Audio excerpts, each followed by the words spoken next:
Welcome. Today we're presenting on what's new in Moodle 3.5. So thank you for joining us. My name is Dr. Tammy Frame. I'm the Chief Education Officer at eClass for Learning. This is my contact information. We will be recording today's webinar, and if you signed up, you'll receive a link to the recording. Um, and if you are not able to join us live today and you have questions after the webinar that you want to forward to us, we'd be happy to answer those as well.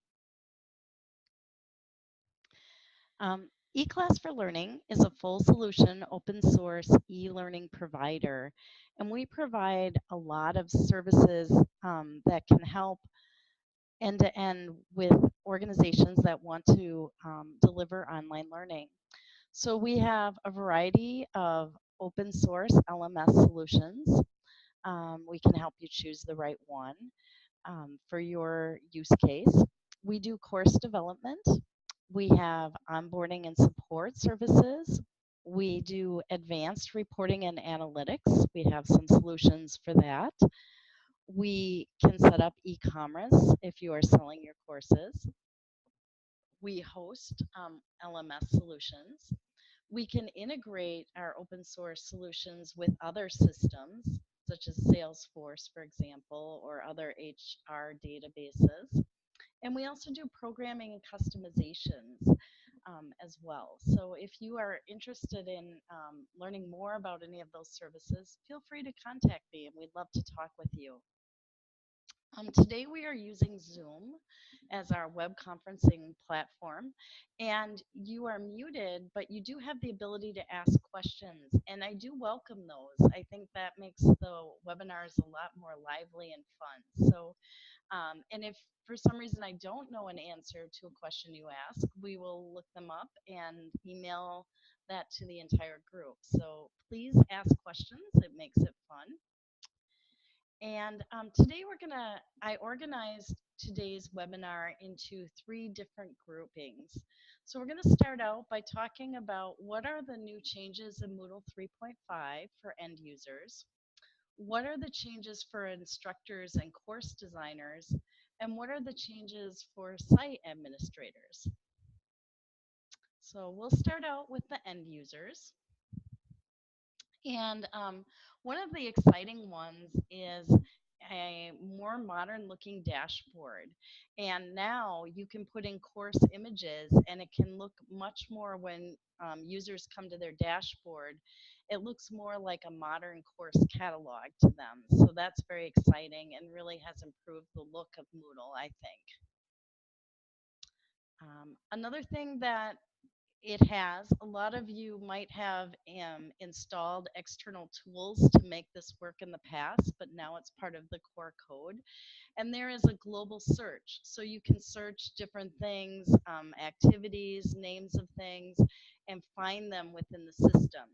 Now there is some setup that has to be done on the site admin side, so you have some search options, and they can set that up, and then global search will be available to the end user, which I think is a great tool if you don't already have that set up. For instructors and course designers, there's a number of changes in 3.5. For example, if you go to your course and you go to add a new resource or activity, it would be an activity. The external tool now has things for LTI. And if you're not familiar with what LTI is, there's a lot of publishers and great content that can be delivered via LTI into your Moodle if you have the right credentials or codes. And we're seeing more publishers do this, where they might have content that you can LTI into your courses. You can even LTI content across different Moodle instances.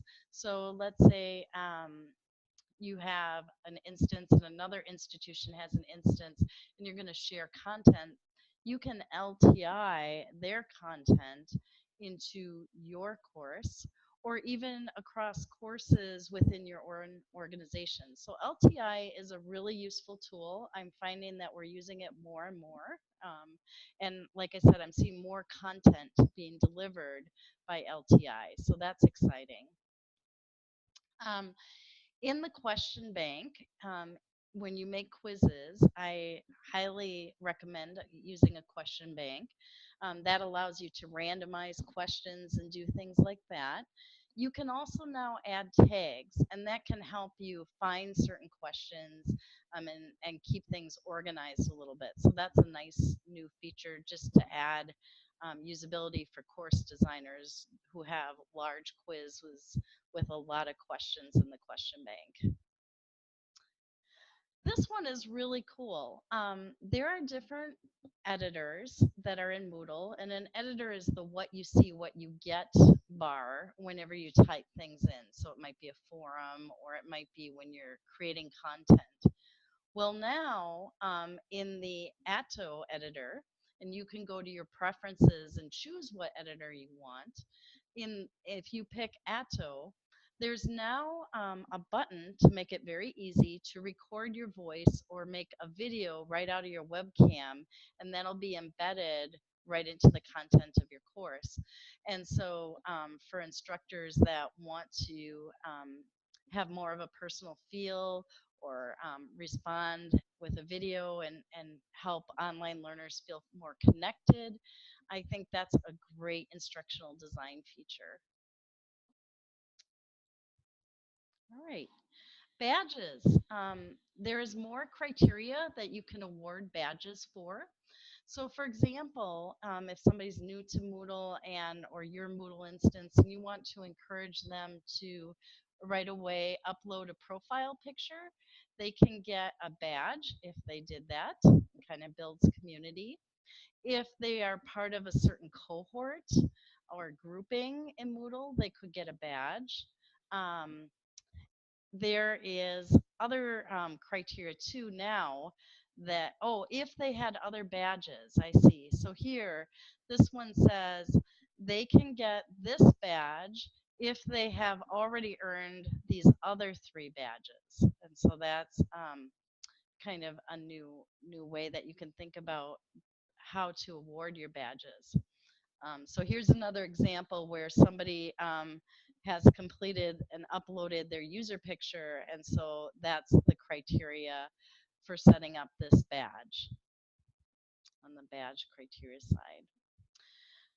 In quizzes now, you can have an essay as an option, which was always there, but now you can say what types of files you're going to accept. So for example, in this one, you might say, we'll take a link, we'll take a picture as a file, you can upload a movie, you can do a recording, you can make a movie, or it can be like a PDF. And so there's more file types, and you can say which ones you will accept as an instructional designer in a quiz. More options to show people, for people to show what they know.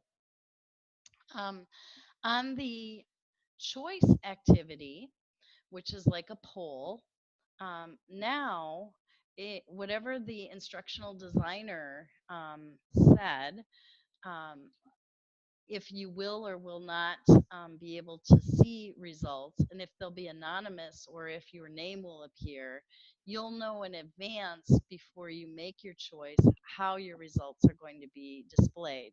So in this example, it'll show in a graph, but my name won't be shown. It'll be anonymous who said what. And so that can help the learner know how their data is going to be presented. Okay, changes for site administrators.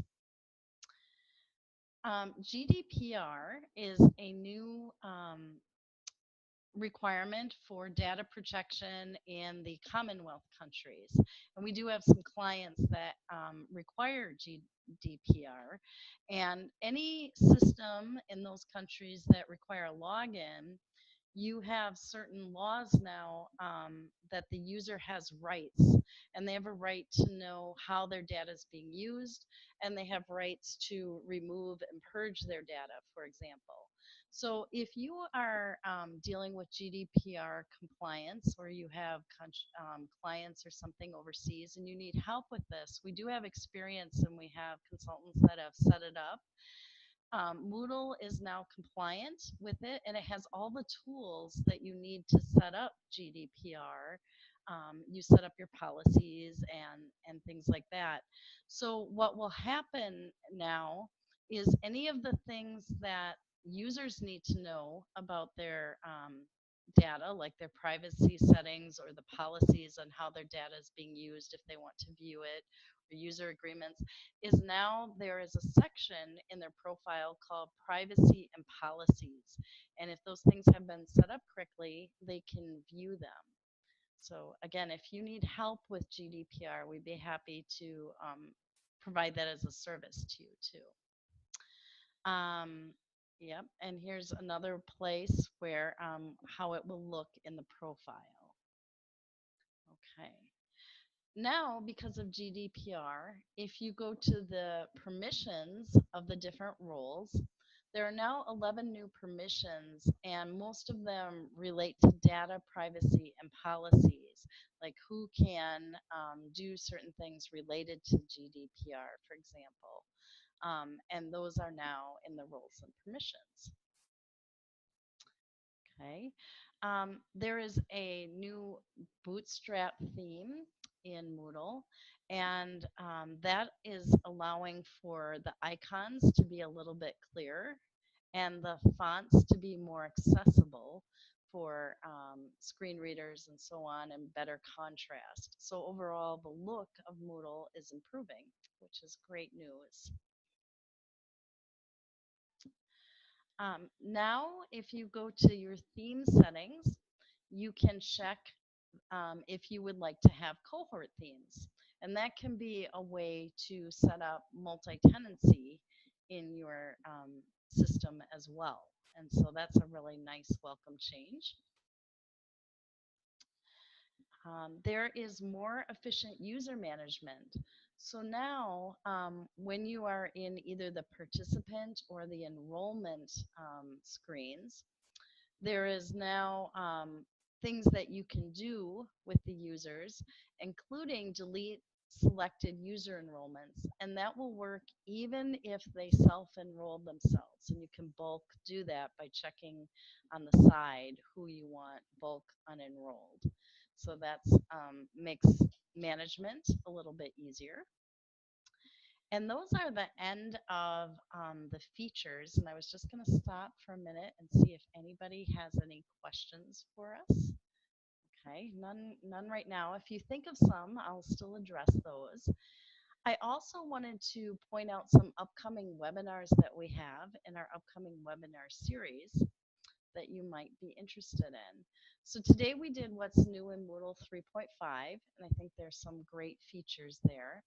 On the 30th, we are going to be looking at what's new in Totara 11. And if you're unfamiliar with Totara, Totara is a LMS that's open source. It's based on the Moodle platform. So if you're currently using Moodle, everything would be compatible with Totara. It has a lot more functionality for Moodle, a lot better reporting, things like certifications over time it tracks, a lot of HR functions, and it's more of a corporate LMS. So if you would ever like a private demo on that, I'd be happy to do it. But we're going to talk about the new features in Totara 11. On Thursday, September 13th, we're going to talk about how you can create dynamic online learning environments for nonprofits and associations, and kind of talk about it from that perspective. So if you are a nonprofit or an association, that one should be very interesting to you. And then on Wednesday, September 26th, we're going to talk about how you can create adaptable learning environments with Moodle. And again, if you want to sign up for any of these webinars, you can go to our website at www.eclassforlearning.com, click on webinars, and from there, click on save your seat. And it doesn't look like we have any questions at this point. So thank you so much for those that came live and in person. And I will be sending out the link to everyone. And thanks again for signing up. We hope to see you at another webinar soon. Thanks much.